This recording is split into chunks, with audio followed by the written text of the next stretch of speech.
I'm Elizabeth at A Literary Princess, and today I have a book haul for you. So my last book haul covered from the beginning of the year until mid-March. This is going to cover the second half of March until the end of May. And I got a lot of books. My husband is very mad, but I did unhaul a ton of books. So he can't complain too much because I did get rid of a ton of books, mostly before buying these. So we are going to start with the books that I bought at the Northeast Modern Language Association Conference, or NeMLA, which was toward the end of March in Niagara Falls. I bought 3 books, I bought 2 books and I was given 1 book. So first up, we have Folk and Fairy Tales, the 5th edition, edited by Martin Hallett and Barbara Karasek. This is a lovely Broadview Press anthology of fairy tales. It's stunning. They have broken it up partly by fairy tale, but then also, so we've got Little Red Riding Hood, Cinderella, Sleeping Beauty, but then we also have some thematic sections like growing up, the nature of love, brain over brawn, villains, the cauldron of story, and then we have some retellings. So there's some Angela Carter in here, and I love this. I was so happy when I saw it on the display table, and I had to have it. Next up was also from Broadview. This is The Woman of Color, a tale by Anonymous and edited by Lyndon J. Dominique. This is an early 19th century text. We don't know the author of it, and it follows a biracial heroine as she goes from Jamaica to England after the death of her father, who was a slaveholder. So it seems like it's going to be super interesting. As a condition of her father's will, either marry her Caucasian first cousin or become dependent on his mercenary older brother and sister-in-law. As Olivia decides between these two conflicting possibilities, her letters recount her impressions of Britain and its inhabitants as only a Black woman could record them. So this sounds so interesting. I am guessing that whoever the author is was probably a Black woman. Possibly not, but it sounds like there's a good chance. And this is just such an interesting thing to have. I'm so excited to read it. I've heard a lot about it recently. I feel like somebody on here read it recently, but I can't remember who. And I might be making that up. But it's very slim, and some of this is introductory materials and appendices. So I'm really excited to read this one. And then the last one from NeMLA was actually a gift from my friend. He bought a copy of this for me and for our other friend because they're very small. You'll see it in a moment.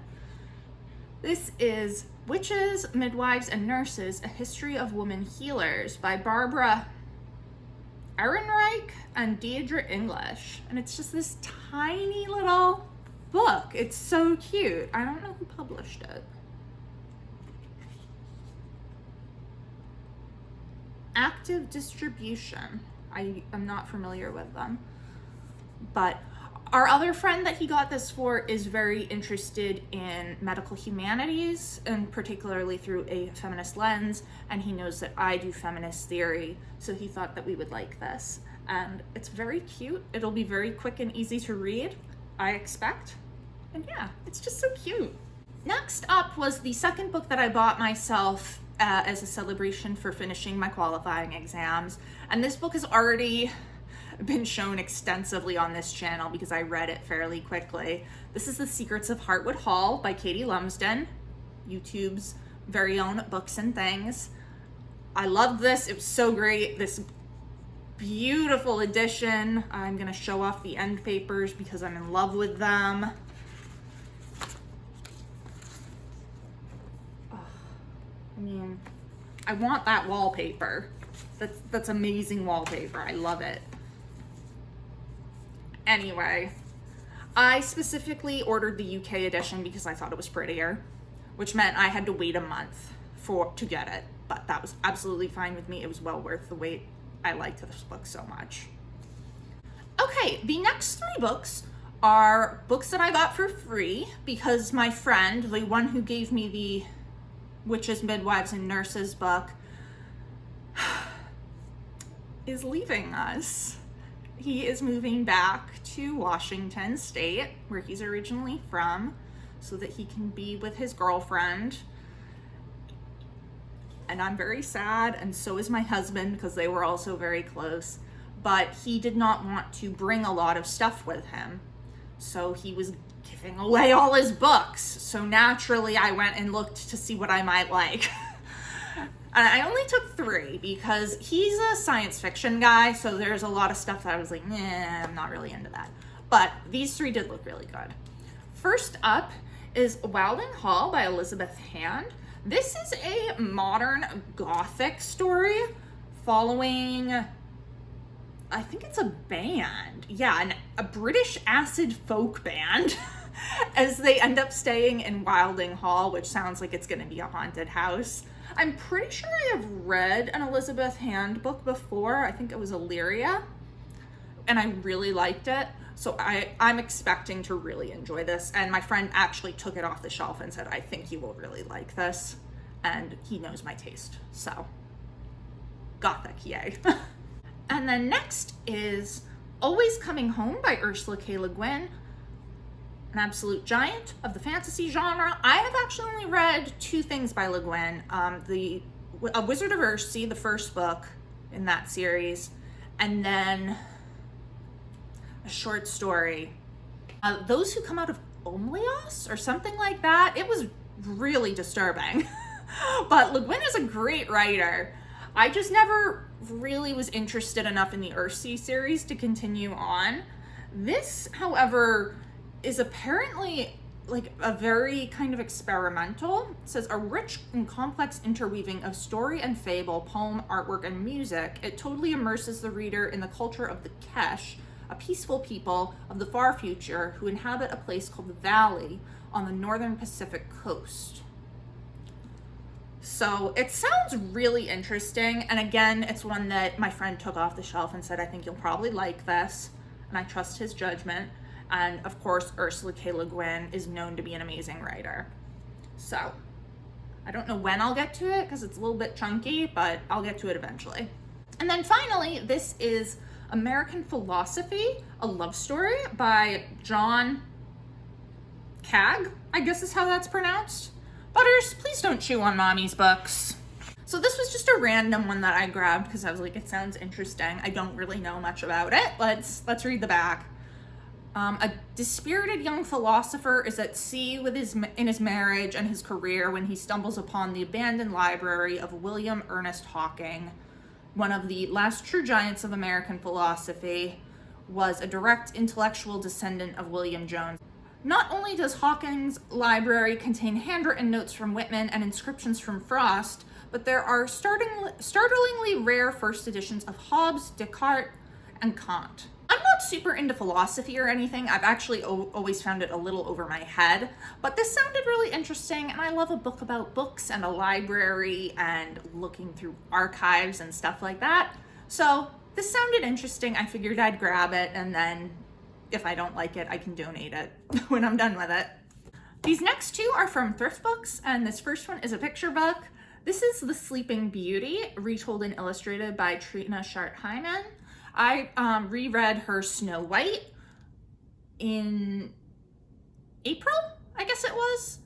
And I really love her illustrations, so I figured I'd grab another one by her because I was ordering a book off Thrift Books anyway, and you need to like get over $10 to get free shipping, so I was trying to get over $10 or whatever it was. Maybe it's 20, I don't know. There's a certain amount that if you get over that, you get free shipping, and I wanted free shipping, damn it. So I grabbed this, and it's super pretty, and I'm very excited for it. Look at the back. Aww. So, yeah. And the other one I got from Thrift Books is The Library Window by Margaret Oliphant. This is a novella short story. I'm not entirely sure which it would be. I think more of a short story, just looking at it, because it looks very short. I am going to be using this in my dissertation, and I ordered this while I was at this conference that I'm going to talk about in a minute, because I saw a presentation on it and realized it's perfect for my dissertation. But I'm really excited. This is kind of one of Margaret Oliphant's supernatural tales, like gothic, so it should be really fun. The next, I don't know how many. It's fine. It's fine. I got while I was at the British Women Writers Conference, which took place at the University of Virginia in Charlottesville. So this first one I actually ordered from the University of Virginia Press, and then the rest were from this gorgeous used bookshop that I fell in love with. And honestly, I think I got myself down to 8 books from there, and I wanted more, but I was like, okay, now be reasonable. Me and my friend that I went with were like coordinating on which books to buy, because we're like, oh, if you get that one, then I'll borrow that, and I can get this one, and you can borrow that. It was, when I came home, I like left my suitcase out for a while because I'm lazy and I don't like unpacking, but it means the cats like to sit on it. So my husband was shooing the cats off the suitcase, and then opened it to see if it was empty and goes, Elizabeth, why does your suitcase look like the inside of a library? And I was just like, no reason at all. Pay no attention to the books behind the curtain. He's not happy. But I was like, I got rid of all those books, so it's fine. It's fine. Let's get into these. So the one that I ordered from the University of Virginia Press is Victorian Metafiction by Tabitha Sparks. This is all on women writers. So there's a chapter on Charlotte Bronte's Villette, on Rhoda Broughton's Cometh Up as a Flower, on Charlotte Rydell's A Struggle for Fame. I'm so excited that I'm finding sources for this. Margaret Oliphant's The Ethelings, which I have not read, but I think I'll need to. And then Pseudonymity as Metafiction and Neo-Victorian novels, the writer heroine as a new woman. So this sounds like it will be really interesting. I looked at it online to see what the chapters were and saw the Rydell chapter and was like, I need it. And it was not too expensive because I had a discount, because they give us discounts at these conferences. It's great. But yeah, I'm very excited for this one. All right, and then the ones from the used bookstore that I went slightly wild in. It's fine.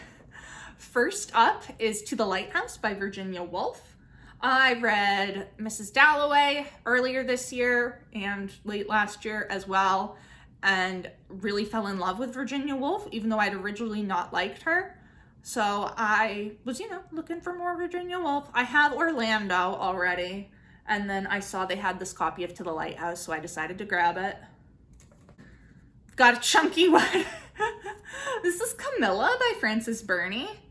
And I've had this on my TBR for a while. I say as I still haven't read Cecilia by Frances Burney, that is also about this size. But it's this really nice Oxford's World Classics edition. How could I say no to this? You don't. Anyway, this is a very, very similar to Frances Burney's other books. Young lady coming out into society, I believe. Love affairs, all that fun stuff. And then another chunky Oxford World's Classic. This is No Name by Wilkie Collins. I love Wilkie Collins. I've read The Moonstone and The Woman in White, and I really wanted to read the rest of his stuff. So when I saw this, I was like, I need it. And then my friend also bought Man and Wife, which I'd originally told him was gonna buy, and then I was like, no, I can't justify 2 giant Wilkie Collins books. And she was like, I'll buy it. We're terrible. We're a terrible influence on each other. Anyway, this is about 2 sisters who discover that their parents were not married when the children were born, and they get disinherited. Wow, rude. That's sad. But we'll see how I like it. I've heard that some of Wilkie Collins's are not so great, but then some of the others are fantastic, so it's hit or miss. We'll see what happens. And the last of the Oxford ones is Castle Rackrent by Mariah Edgeworth. Nice and short. And I have no idea what this is about, actually. During the 1790s, Ireland was in political crisis. Mariah Edgeworth published this, adopted an Irish Catholic voice to narrate the decline of a family from the Anglo-Irish class. Fandy Quirk gives us 4 generations of rack-rent heirs: Sir Patrick, the dissipated spendthrift; Sir Murtagh, the litigating fiend; Sir Kit, the brutal husband and gambling absentee; and Sir Condy, the lovable and improvident dupe of Thaddeus' own son, Jason. Okay. It sounds interesting. It's very short to be covering 4 generations, but okay. Anyway, I've heard that this is really good. My friend has read it, so. And then there are 3 Penguin classics, and I mean, I see these nice editions. I'm like, I can't leave them. First up, we have Pamela by Samuel Richardson. So this is a early 18th century, or maybe it's mid or early, I don't remember.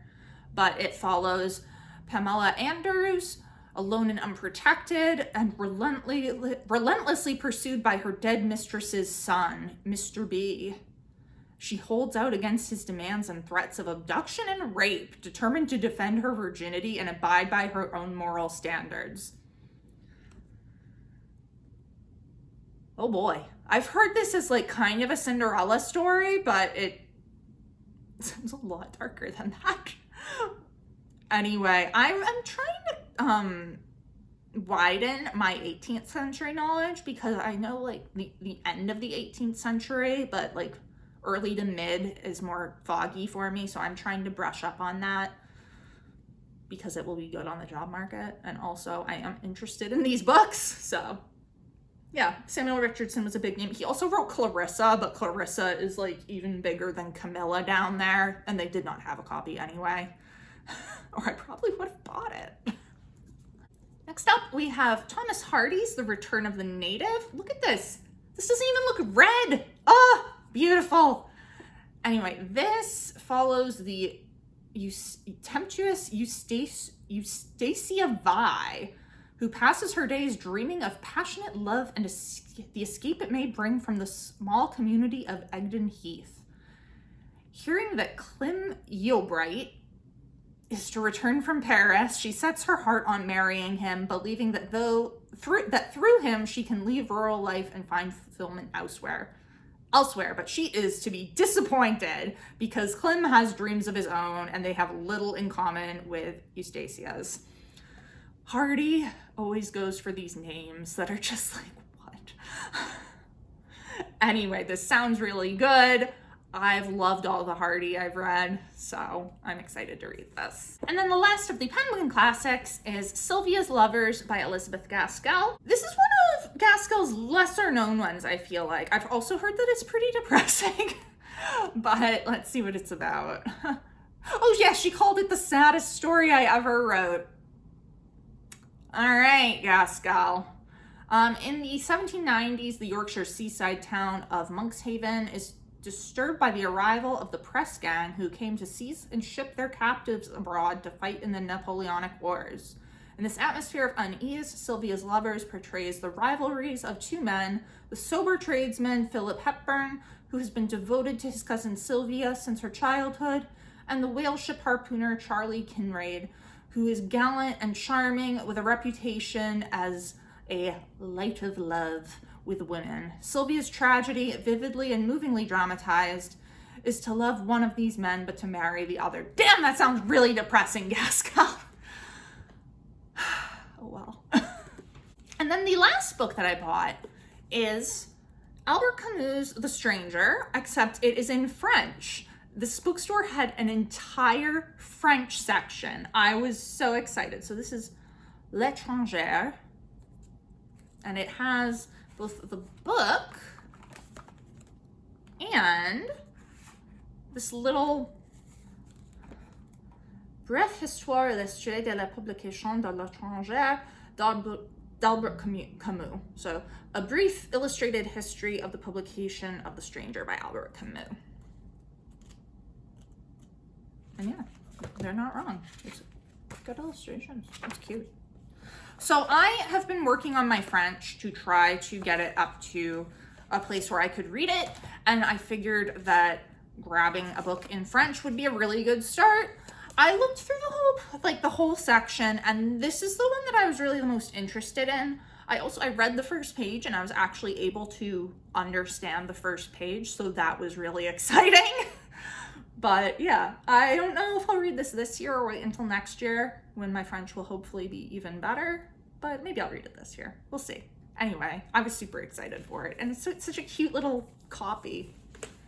All right, and those are the books that I bought from late March to the end of May. Let me know down in the comments below, what books have you bought recently? Have you read any of these? What did you think? It has been great chatting with you. I will see you soon. Bye.